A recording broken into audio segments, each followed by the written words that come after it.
दोस्तों नमस्कार, हाजिर है एक बार फिर से आज की बड़ी और ताजा खबरों के साथ। बस आपसे निवेदन है, कृपया वीडियो को लाइक कर दें, चैनल को सब्सक्राइब कर लें और घंटी बटन जरूर दबा दें। ये पहली बड़ी खबर है। 5 अगस्त को राष्ट्रव्यापी प्रदर्शन करेगी कांग्रेस, पीएम हाउस के घेराव का किया ऐलान। ये आपको बता दें कि कांग्रेस पार्टी 5 अगस्त को महंगाई के खिलाफ व्यापक राष्ट्रव्यापी विरोध प्रदर्शन करेगी। पार्टी अपने बड़े विरोध के तहत संसद से राष्ट्रपति भवन और प्रधानमंत्री हाउस तक मार्च निकालने का ऐलान कर चुकी है। देश में बढ़ती महंगाई को लेकर कांग्रेस पार्टी ने पीएम हाउस का घेराव करने का ऐलान किया है। कांग्रेस के इस मार्च में पार्टी के कई वरिष्ठ नेताओं के शामिल होने की संभावना है। संसद के दोनों सदनों में इस सप्ताह महंगाई के मुद्दे पर कई व्यवधान देखने को मिले। लोकसभा में सोमवार को महंगाई पर बहस होने की संभावना है। इसके बाद मंगलवार को राज्यसभा में भी इस मुद्दे पर बहस हो सकती है। फिलहाल कांग्रेस पार्टी ने 5 अगस्त को पीएम हाउस के घेराव का ऐलान कर दिया है। और बड़ी खबर, पदयात्रा से योगी आदित्यनाथ का मुकाबला करेंगे अखिलेश यादव। 9 अगस्त से पदयात्रा होगी शुरू। आपको बता दें कि उत्तर प्रदेश में मुख्यमंत्री योगी आदित्यनाथ से राजनीति में मात खा रहे समाजवादी पार्टी के अध्यक्ष अखिलेश यादव अब पदयात्रा के जरिए उनका मुकाबला करेंगे। 9 अगस्त को अगस्त क्रांति दिवस के मौके पर पार्टी गाजीपुर से देश बचाओ देश बनाओ समाजवादी पदयात्रा निकालेगी। इस पदयात्रा के जरिए समाजवादी पार्टी को यूपी में बीजेपी का मुकाबला कर सकने वाली पार्टी साबित करने का संदेश अखिलेश यादव देंगे। इसके साथ ही वो सुहेलदेव भारतीय समाज पार्टी के प्रमुख ओम प्रकाश राजभर को भी ये बताएंगे कि अखिलेश यादव एसी के कमरे में बैठकर राजनीति नहीं करता, बल्कि समाजवादी पार्टी के नेता ही सड़क पर उतरकर बीजेपी की नीतियों की खामियों को उजागर करते हैं। हाल ही में समाजवादी पार्टी से नाता तोड़ने वाले ओम प्रकाश राजभर ने अखिलेश यादव पर आरोप लगाया है कि वो एसी के कमरे में रहकर राजनीति करते हैं। राजभर के इस आरोप का जवाब समाजवादी पार्टी की पदयात्रा से मिल जाएगा, क्योंकि इस पदयात्रा को अखिलेश यादव ओम प्रकाश राजभर के प्रभाव वाले जिले से ही निकाल रहे हैं। इस यात्रा के जरिए समाजवादी पार्टी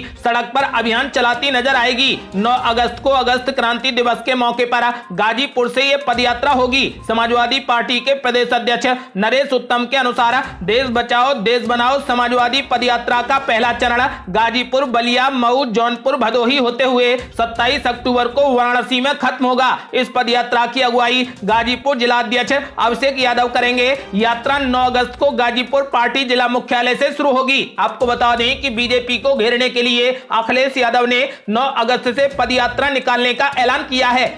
और बड़ी खबर, बीजेपी नेताओं ने ममता बनर्जी पर बोला बड़ा हमला। कहा पार्थ चटर्जी के पाप में खुद ममता बनर्जी और अभिषेक बनर्जी भी शामिल। आपको बता दें कि पश्चिम बंगाल स्कूल सेवा आयोग में हुए शिक्षक भर्ती घोटाले की जांच चल रही है। इस बीच बीजेपी के नेताओं ने दावा किया है कि पार्थ चटर्जी के साथ में राज्य की मुख्यमंत्री ममता बनर्जी और टीएमसी के राष्ट्रीय सचिव अभिषेक बनर्जी भी इस अपराध में पूरे तरीके से शामिल हैं। नेताओं ने यह बड़ा आरोप लगाते हुए कहा कि ममता बनर्जी इस घोटाले के मुख्य अपराधी हैं। बीजेपी बंगाल के उपाध्यक्ष सौमित्र खान ने कहा कि पार्थ चटर्जी लगभग 8 से 10 घंटे तक मुख्यमंत्री ममता बनर्जी के साथ रहते थे। एसएससी घोटाला ममता बनर्जी के आशीर्वाद से ही हुआ है और वो अब खुद को बचाने की कोशिश कर रही हैं और उनका भतीजा अभिषेक बनर्जी और वो दोनों मिलकर अब बहुत सारी नौटंकी करेंगे और हमें देखना होगा। उन्होंने कहा कि ईडी को सिर्फ कैश मनी की तलाश है, बैंक खाते में आए पैसे की जांच क्यों नहीं हो रही। मुख्यमंत्री के भतीजे अभिषेक बनर्जी को पैसा भेजा गया, इसकी भी जांच होनी चाहिए।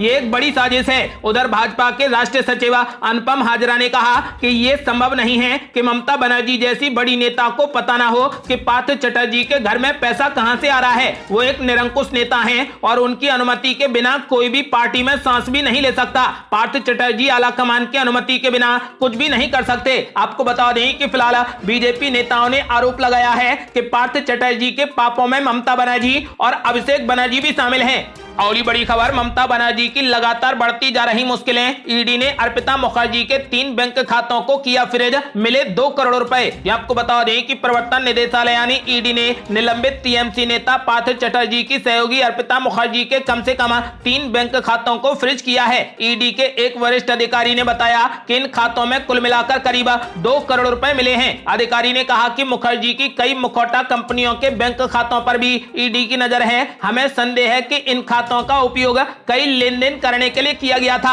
और आगे की जांच चल रही है। उन्होंने कहा कि मुखौटा कंपनियों के बैंक खातों को फ्रीज करने पर फैसला किया जाना बाकी है। हमने संबंधित अधिकारियों से इन बैंक खातों का विवरण मांगा है। इसके बाद हम अगली कार्रवाई का फैसला करेंगे।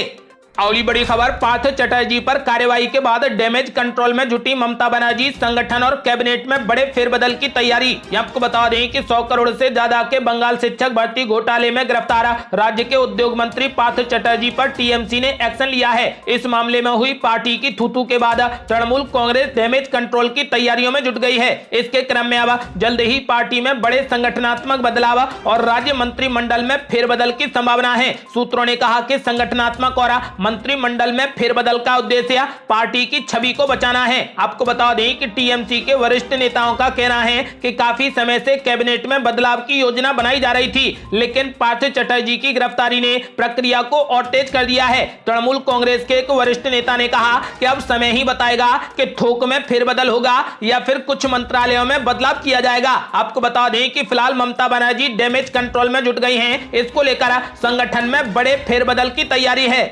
और बड़ी खबर, राज्यपाल भगत सिंह कोश्यारी के कमेंट पर महाराष्ट्र में मचा सियासी बवाल। आपको बता दें कि महाराष्ट्र के राज्यपाल भगत सिंह कोश्यारी की उस टिप्पणी को लेकर विवाद खड़ा हो गया है, जिसमें उन्होंने कहा था कि अगर मुंबई से गुजरातियों और राजस्थानियों को हटा दिया जाए तो शहर के पास ना तो पैसे रहेंगे और ना ही वित्तीय राजधानी का तमगा रहेगा। महाराष्ट्र के मुख्यमंत्री एकनाथ शिंदे ने कहा कि वो मुंबई के संबंध में राज्यपाल कोश्यारी की टिप्पणी से सहमत नहीं है। उन्होंने कहा कि शहर के विकास में मराठी लोगों द्वारा किए गए योगदान को कभी भी नजरअंदाज नहीं किया जा सकता। विपक्षी दलों ने भी राज्यपाल की टिप्पणी की निंदा की और उनसे इस टिप्पणी को लेकर माफी मांगने की मांग की। इस बीच टिप्पणी को लेकर हुए विवाद के बाद राज्यपाल ने शनिवार को कहा कि उनकी टिप्पणियों को गलत समझा गया। उन्होंने कहा कि उनका मराठी भाषी लोगों की कड़ी मेहनत को कमतर करने का कोई इरादा नहीं था। राज्यपाल ने कहा कि उनकी टिप्पणी को तोड़ मरोड़ कर पेश किया जा रहा है। कांग्रेस ने भी राज्यपाल के बयान की निंदा की और उनसे माफी मांगने को कहा है। और बड़ी खबर, मुख्यमंत्री योगी आदित्यनाथ ने बिजली के बहाने अखिलेश यादव पर बोला बड़ा हमला। बोले यूपी के हर शहर और हर गांव को बनाना है वीआईपी। आपको बता दें कि मुख्यमंत्री योगी आदित्यनाथ ने ऊर्जा दिवस और बिजली महोत्सव में नाम लिए बिना समाजवादी पार्टी के राष्ट्रीय अध्यक्ष अखिलेश यादव पर जमकर हमला बोला। उन्होंने कहा कि पहले सिर्फ 4 जिले ही वीआईपी होते थे, अब प्रदेश के हर शहर और हर गाँव को वीआईपी बनाना है। इस मौके पर लखनऊ के लोक भवन में आयोजित कार्यक्रम में उन्होंने 2000 करोड़ रुपए से अधिक लागत वाले 17 विद्युत उपकेंद्रों का लोकार्पण और शिलान्यास कर दिया। मुख्यमंत्री योगी ने कहा कि 2017 में बीजेपी की सरकार बनने से पहले यूपी में करीब 1.21 लाख गांव ऐसे थे जहां आजादी के बाद से बिजली पहुंच नहीं पाई थी। हमारी सरकार ने सौभाग्य योजना के तहत 1.43 करोड़ गरीब परिवारों को निःशुल्क बिजली कनेक्शन देने का काम किया है। मुख्यमंत्री योगी ने कहा कि छूटे हुए सभी मजरों और घरों को बिजली देने का काम किया जाएगा। प्रदेश के हर शहर और हर गांव को ऊर्जा के क्षेत्र में वीआईपी बनाना है। पहले राज्य के 4 जिले ही ऊर्जा के लिए वीआईपी हुआ करते थे। मुख्यमंत्री योगी ने कहा कि ऊर्जा विभाग के अधिकारियों को निर्देश दिए हैं कि बिलिंग कलेक्शन बढ़ाकर ऊर्जा विभाग को आत्मनिर्भर बनाया जाए।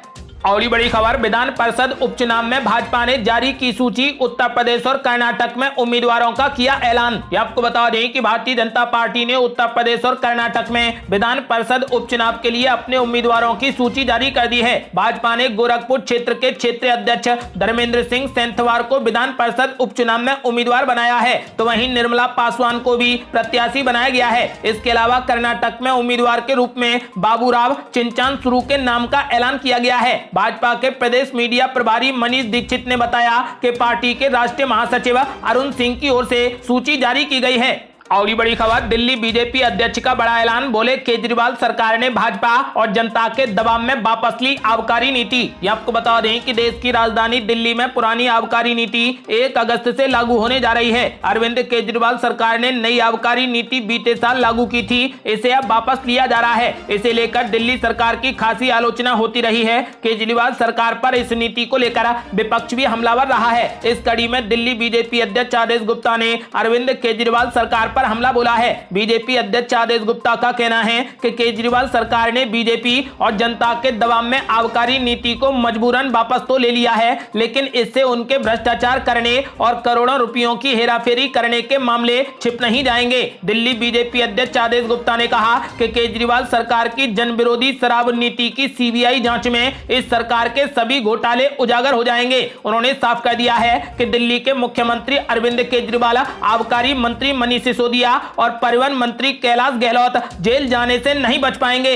और बड़ी खबर, मुख्यमंत्री एकनाथ शिंदे ने उद्धव ठाकरे को दे डाली कड़ी चेतावनी। बोले अभी मैं चुप हूं, अगर बोलना शुरू किया तो भूकंप आ जाएगा। ये आपको बता दें कि शनिवार को महाराष्ट्र के मुख्यमंत्री एकनाथ शिंदे ने शिवसेना अध्यक्ष उद्धव ठाकरे को चेतावनी देते हुए जमकर निशाना साधा। उन्होंने कहा कि अभी मैंने अपना मुंह नहीं खोला, अगर मुंह खोला तो भूकंप आ जाएगा। मालेगांव में एक रैली को संबोधित करते हुए शिंदे ने कहा कि आनंद दिघे के साथ जो हुआ उसका मैं गवाह हूं। उन्होंने आगे कहा कि उन्होंने हमारे माता पिता पर सवाल उठाए, हम पर कीचड़ उछाला, मैं चुप रहा, वक्त आने पर बोलूंगा। राकापा और कांग्रेस के हाथ मिलाने के ठाकरे के फैसले पर सवाल उठाते हुए एकनाथ शिंदे ने उद्धव ठाकरे का नाम लिए बगैर कहा कि बागी विधायकों को देशद्रोही कहा जा रहा है। बाला साहेब ठाकरे ने कहा था कि कांग्रेस और एनसीपी के साथ वे कभी गठबंधन नहीं करेंगे। अगर कभी ऐसी नौबत आई तो वे अपनी दुकान बंद कर देंगे। अब वे बताएं कि गद्दार कौन हैं जिनके साथ वे चुनाव लड़े। जब बात कुर्सी की आई तो उनके खिलाफ वे कांग्रेस एनसीपी से जा मिले।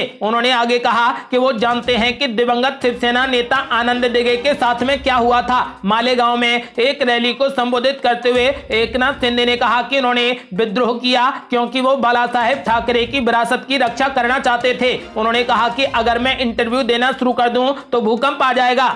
और बड़ी खबर, उद्धव ठाकरे को लगा एक और बड़ा झटका। शिंदे खेमे में शामिल हुए शिवसेना नेता अर्जुन खोतकर। आपको बता दें कि शिवसेना नेता और महाराष्ट्र के पूर्व मंत्री अर्जुन खोतकर शिंदे गुट वाली शिवसेना में शामिल हो गए। खोतकर ने शनिवार को कहा कि वो कुछ खास परिस्थितियों और समस्याओं के कारण मुख्यमंत्री एकनाथ शिंदे के गुट में शामिल हुए हैं। उन्होंने उद्धव ठाकरे नीति शिवसेना के उपनेता पद से इस्तीफा दे दिया था। खोतकर ने कहा कि कुछ परिस्थितियों और समस्याओं के कारण मैंने शिवसेना छोड़ने का फैसला किया है। मैं उद्धव ठाकरे से नाराज नहीं हूं, कुछ परिस्थितियों ने मुझे पार्टी छोड़ने के लिए मजबूर किया है। उन्होंने कहा कि मैंने उद्धव ठाकरे से बात की और कहा कि अगर वो उनकी समस्याओं का समाधान नहीं कर सकते तो वो शिंदे गुट में शामिल हो जाएंगे। खोतकर 2016 से लेकर 2019 के बीच में देवेंद्र फडणवीस के नेतृत्व वाली भाजपा शिवसेना सरकार में मंत्री थे। उन्हें हाल ही में ठाकरे द्वारा शिवसेना के उपनेता के रूप में पदोन्नत किया गया था। भावुक खोतकर ने कहा कि शिवसेना ने उन्हें बहुत कुछ दिया है। उन्होंने जालना जिले में पार्टी को मजबूत करने के लिए काम किया है। आपको बता दें कि फिलहाल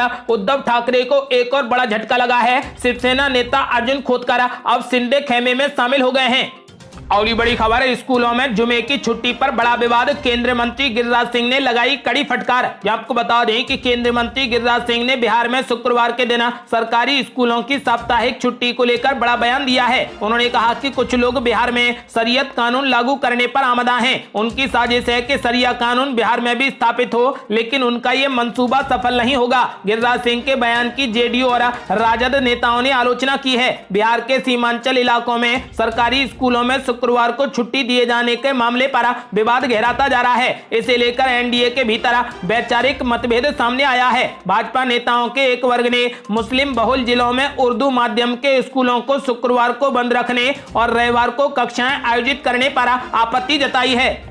और ये बड़ी खबर, प्रधानमंत्री नरेंद्र मोदी का बड़ा ऐलान। बोले जब ईमानदारी से दिया जा रहा बिल, फिर राज्यों पर बिजली कंपनियों का बकाया क्यों है। ये आपको बता दें कि प्रधानमंत्री नरेंद्र मोदी ने राज्य सरकारों से बिजली कंपनियों के बकाये का भुगतान करने का शनिवार को आग्रह करते हुए कहा कि अभी तक सब्सिडी प्रतिबद्धता भी पूरी नहीं की गई है। प्रधानमंत्री ने कार्यक्रम में कहा कि बिजली उत्पादन एवं वितरण से जुड़ी कंपनियों के करीब 2.5 लाख करोड़ रुपए राज्यों के पास बकाया है। वहीं इसके साथ ही पीएम मोदी ने इस बात पर भी खेद जताया कि राज्य सरकारों ने अभी तक बिजली कंपनियों को 75,000 करोड़ रुपए की अपनी सब्सिडी प्रतिबद्धता भी पूरी नहीं की है। आपको बता दें कि पीएम मोदी ने कहा कि जब ईमानदारी से बिजली बिल दिया जा रहा है, फिर राज्यों पर बिजली कंपनियों का बकाया क्यों है।